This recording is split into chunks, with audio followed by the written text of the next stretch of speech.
Welcome to chess, ladies and gentlemen. Man, I appreciate you guys coming by very much. As I said before in my video a couple times ago, I will be, for any video, analysis video that I do that is longer than 15 minutes, I will be following it up with what I call a light analysis video, and that is what this is. The other video is the complete full analysis, more in depth. For those, diehard people that really want that really long video, that want to try to get the most out of it. I try to pack it with a lot of information. But this video is going to be straight more to the point. I have some criteria that I have kind of trimmed out of that video. So this video should be significantly shorter. As you guys know, we are in the World Championships. So we do have Jan Nepomniachtchi versus Magnus Carlsen. This game is taken from round 9. I think a lot of you guys have seen it. I'm a little bit behind myself. I've had a lot going on, so I'm trying to, kind of catch up. But this is the round 9 game. So as always, for my people that come from the Philippines, I will say mabuhay and kamusta na. I appreciate you guys very much for stopping by. Anybody who is coming from Russia, I will say privyet and spasibo. I appreciate you guys stopping by. Anybody who is coming from Norway, I will say God Morgan and tusen tak. I appreciate you guys watching my stuff. Anybody else around the world. But if you guys are ready to go, let's take a look and see what we have for this game. So we got C4. Let me get my volume up here. So one thing I missed. Bam. All right. So we do have E6. We have G3, we got D5, and this is the English opening Agincourt defense. And as you guys can see, that are like kind of Catalan players or Queen's Gambit decline type stuff, this position looks very similar with just like a G3, Bishop Fianchetto situation. We do see Bishop to G2, we got D4. And this is a pretty useful move because it is kind of taking away the most desirable square for the knight to come to on F3 on C3.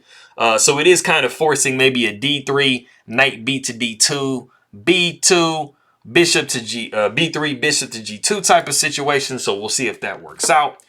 We do have knight coming to F3. We got knight to C6, castles by white.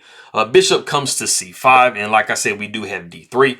So we are going to be seeing knight B to D2, and this just stands to question what this bishop is going to do.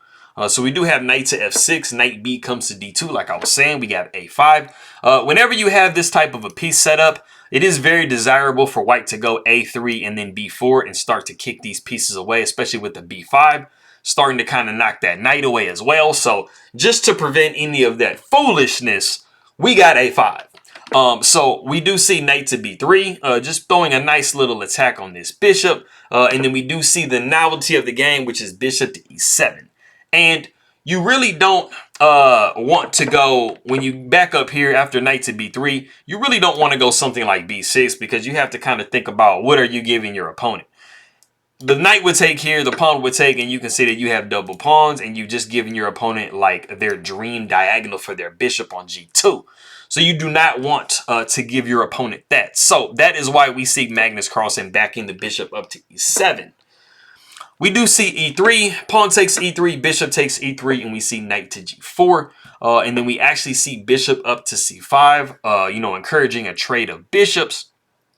But if we back up after knight came to G4, there are a lot of situations where you are kind of worried about a knight taking a bishop and messing up your pawn structure. But in this particular case, it actually would give your rook some nice activity. So if we did see something, let's say like D4, right? And then the knight took here, the pawn would take. This actually isn't too bad because the black king isn't castled quite yet. And so they really have to kind of get castled quick because you do have this nice open file for this rook. And as you guys know, F7 is a very tender point. So, I mean, it wouldn't be bad in that particular situation. But like I said, we did see bishop to C5. We got castles by black. We do see D4. We got A4, causing a little bit of inconvenience on this knight on B3, asking it what it wants to do. So we throw an in-between move in the way. Bishop takes on E3. We see queen taking, bishop taking E7, queen taking E7. And then we do have knight up to C5. And it would be really nice if this knight could just live on C5 forever. But Black is trying to make that as hard as possible. So the first thing he does is push a3. And this is actually a very annoying move to meet because you're thinking of, I mean, are you going to damage your pawn structure a little bit? Or are you just going to, you know, kind of push b3? But that kind of takes away the b3 square from the knight. So when you see something like rook to d8 coming over, you are getting a lot of heat on this pawn. So the pawn does take on a3. We see rook over to d8, but we do have the ability to back the knight up to b3, like I was saying before. The knight steps back to f6. You know, you don't generally just want your pieces undefended, and that's what that knight was doing on g4. So Magnus Carlsen just simply defends the knight. We see rook swinging over to e1. Queen takes on a3, and now black has restored, you know, their piece equality. We got queen up to e2. We see h6. So you kind of see a point in the game where both players are kind of starting to try to restrict what the other player can do. So when you've successfully gotten out of the opening and you start to kind of get into the middle game, what's something you do want to try to start to do is try to restrict your opponent as much as possible, because that prophylactic, you know, defensive type of chess is a very good way to go about playing a game. When you're taking like a lot of different options away from your opponent, it's actually pretty frustrating for your opponent to be like, okay, I don't have as many moves as I had before. So definitely keep something like that in mind. So we do have h4 by white, you know, just trying to, you know, reduce any counterplay that black might be able to throw. We got bishop to g7. We see knight up to e5. Bishop comes back to e8. We see queen up to e3. We got queen up to b4. We see rook e to b1, but we don't really have any good discoveries. You know, it's not like you can really move this knight anywhere, you know, and it's going to be really explosive. Of course, if it was like over here somewhere, you know, you can, you know, kind of maybe throw like a little check or something on a discovery, but we don't really have any good ones here. So the knight takes on e5, pawn takes e5, and then we see knight down to g4. You know, just trying to, you know, knock this queen off. So the queen comes down to e1. We see queen taking e1, rook taking e1, and then we do see h5. You know, just trying to let white know, hey, man, my knight is here to stay. And it is also protected now, as opposed to being before.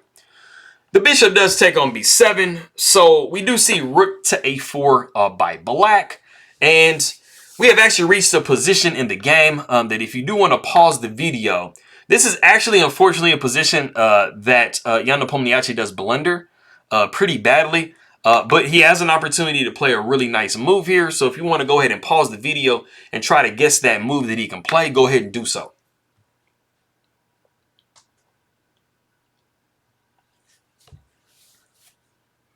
Okay, cool. So he has the ability to just kick this knight away and gain a little tempo, you know, create a nice little, you know, square for his rook to come to. So if you guessed f3, you would be absolutely correct. As you guys can see, I mean, you know, this knight doesn't have a lot of squares that it can really go to. As you can see, all of these squares that I have just hit are not available without severe consequences. So you really kind of have to go back to h6. So after knight to h6, you can just simply just retreat your bishop back to e4, and you have saved your bishop. Unfortunately, what Jan Nepomniachtchi does is actually trap his bishop. So he decides to save his pawn instead of his bishop.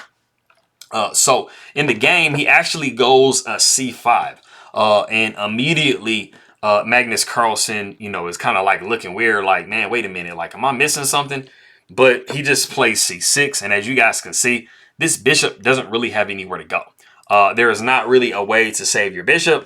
You know, you can always try to maybe snap a pawn off before you go, but, you know, it's always desirable to try to snap off some type of material, you know, for so that you go down swinging at least. And something else I wanted to mention as well is backing up to what we had in the game. Like I said, with f3, something that you do want to be sure that you're paying attention to is when your opponent has pieces in areas of the board and they seem to be running out of places to go.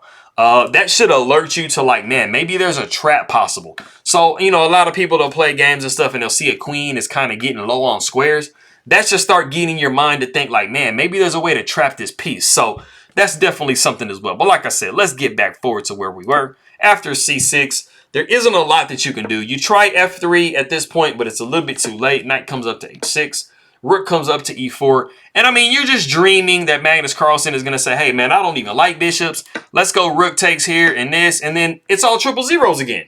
You know, the bishop can escape and you're good to go, you know, and you're just doing A-okay and you're up a pawn. But Magnus Carlsen is the world champion for a reason. So after we see rook to e4, we actually see rook up to a7. And this is starting, you know what I'm saying, the losing of the bishop. So rook swings over to b4, but it's a day late and a dollar short because rook comes over to b8. And as you guys can see, there is nothing that you can do for this bishop. And now it is also pinned to this rook on b4. So we do see a4, rook a takes b7, rook comes up to b6. It's maybe a little bit better to take on b7 immediately, but, you know, it still doesn't matter. Rook takes on b6, pawn takes b6, rook takes b6, knight comes up to c5. And, you know, you're trying to drum up some type of counterplay, man. Like, you want to try to have to get something rolling. So we see knight over to f5. We are placing an attack on these pawns and stuff that white has in their camp. We got a5, trying to get some counterplay.